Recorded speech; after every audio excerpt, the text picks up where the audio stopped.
is the car itself. And today, we're looking at this 1969 Ford Talladega. And the car is named after the superspeedway that was made popular in NASCAR, the Talladega Motor Speedway. And in fact, this car was actually debuted at that speedway in 1969. And although it might look like a regular Ford Torino, the Talladega is very different and very unique.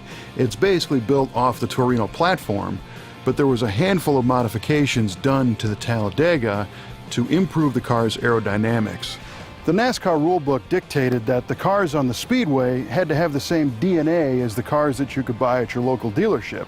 So, to make a car legal for competition, the factory had to make a certain number of street versions. And this one is one of the 500 required 69 Torino Talladegas.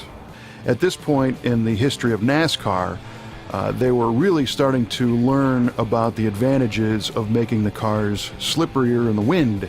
They would go faster, they would use less fuel, they would be able to run longer between refuelings. So, any kind of aerodynamic advantage was really considered and implemented in the late 60s. In fact, that time period is sometimes referred to as the Aero Wars, because in '69 we saw things like the Charger 500 and this Talladega and the Mercury Cyclone spoiler.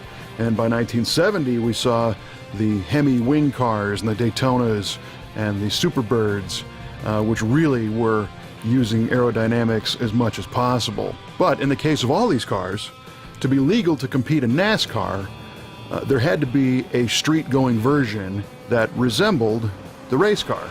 Now, I don't know legally how many changes they could make to deviate from the race version, but when we look at this Talladega, we can see that a lot of things were done to make this car closely resemble the race version. It might look like a regular Torino, but the Talladega is hiding some obvious and subtle differences. The big thing is the nose. The nose has been extended about 6 inches longer than a stock Torino, and they moved the headlights and the grille to the front of the car because on the regular Torino, that area would catch air and that wasn't good for aerodynamics. So this kind of smooths it out.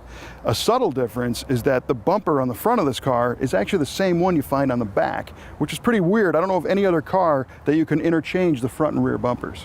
Not only did they make it longer, they made the nose kind of come to a point more. On the stock Torino, if you look down from the top, the opening of the grille and the bumper shape resembled a W. But on this car, it's basically flat straight across with a very subtle peak in the middle, forming kind of a point at the front of the car. Now, if you tried to find a part number on a Talladega fender, you're not going to find one because every one of these cars, and they ended up making about 750 of them, but every one of them had these hand-fabricated extensions that were built by Ford to lengthen the front of the car. Of course, that header panel's also been made longer. So just in the front of the car, they went a long way to improve the aerodynamics. These Talladegas were only available in 3 colors, Wimbledon white, the royal maroon like we see here, or presidential blue, but they all had a satin black hood. And the hood looks kind of racy with the menacing satin black, but it also had the effect of minimizing glare when the sun shone down on race day. It kept the sun out of the eyes of the drivers. Now, Ford took advantage of the rule book a little bit when they redesigned the rocker panels on this car. NASCAR had a special gauge to dictate the ride height, and they measured from the bottom of the rocker panel to the ground, and if a car was too low, it wouldn't be legal to race. So what Ford did is they kind of squeezed that rocker panel to elevate the bottom of the pinch weld, so they could lower the car an extra inch to be legal without changing any of the rest of the car. So it was kind of a neat little trick, which made for a faster race car. On the back of the car, we see a blacked out tail panel, and we also see another tight-fitting rear bumper. The rear suspension was different on these cars. It had a staggered shock absorber arrangement, which was unusual for this platform and only done for the Talladega. And interestingly, it had a Ford 9-inch rear axle with 31 spline axles and a 325-to-1 rear gear ratio, but it did not have a locking differential. It had an open diff for all the cars that were sold on the street. When you got behind the wheel of a Talladega, you sat down on a bench seat with a column shifter, which really doesn't seem to be very racy, but every one of these cars was built with that bench seat and the column shift. There were really no options to speak of, but these cars did receive an AM radio from the factory. And when you look around the cockpit, you'll see some Talladega badging on the inside of the car to let you know that even though it was a bench seat column shift car, it still had racing heritage. A few more unique items on a Talladega under the hood are the hood latch. They cut the original latch here and added this arm so they could put a cable release on it. After all, you couldn't reach in here with your fingers and pull the release because of the new grille style. You'll also notice the leading edge of the hood has holes where the trim went on the stock short-nose Torino, but on this car, now we've got an extension here which doesn't allow for the trim to fit when you close the hood. Now, the race cars on the NASCAR tracks were powered by 427 side-oiler engines and eventually the Boss 429 V8, but for the street, it's a little more subtle. These are powered by 428 Cobra jet engines.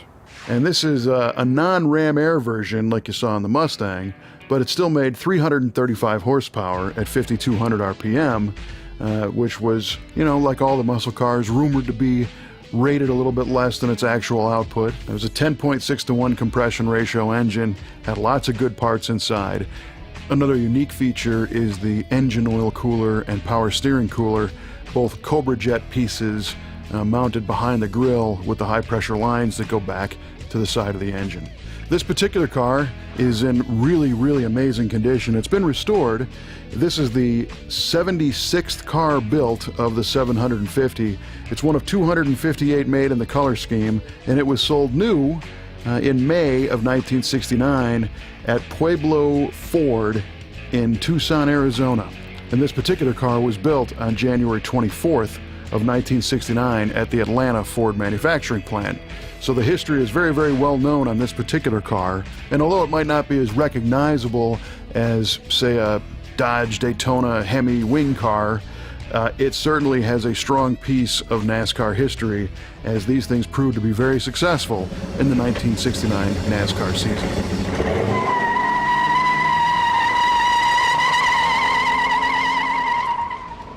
We think it's pretty cool that Ford made a version of their NASCAR for the street that was significantly different than the regular Torino.